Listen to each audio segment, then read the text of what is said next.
সন্ধ্যাবেলায় কিছু খাওয়ার মন চাইলে ঘরে থাকা যদি থাকে কিছুটা চিকেন নিয়ে এরকম বোনলেস চিকেন একটু লেবু রস দিয়ে মেখে তার মধ্যে একটা ডিম ভেঙে দিয়ে তার মধ্যে রসুন বাটা, কাঁচা লঙ্কা বাটা, আদা বাটা, গোলমরিচ গুঁড়ো, লবণ, পরিমাণ মতো হলুদ, লঙ্কার গুঁড়ো, বেসন আর দিয়ে দিলাম চালের গুঁড়ো দিয়ে পেঁয়াজ কুচি দিয়ে ভালো করে ম্যারিনেট করে মেখে বেশ কিছুক্ষণ রেখে দেবো।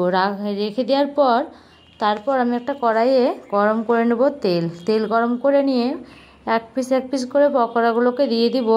তাহলেই আমাদের গরম গরম তেলে ভাজা পকোড়া সন্ধ্যাবেলা মুখরোচক এরকম খেতে চাইলে, আর আমাদের রবিবার মানে তো কিছু ভালো মন্দ খাওয়ার দিন, ছুটির দিন এরকম কয়েক পিস মাংস থেকে রেখে দিয়ে সন্ধ্যাবেলার চিকেন পকোড়া ভেজে নিলে রেডি। সন্ধ্যাবেলা চায়ের সাথে খেতে খুব অসাধারণ লাগে, বাইরে থেকে আর কিনে খেতে হবে না। ভিডিওটি ভালো লাগলে লাইক, কমেন্ট, শেয়ার করতে ভুলবেন না বন্ধুরা।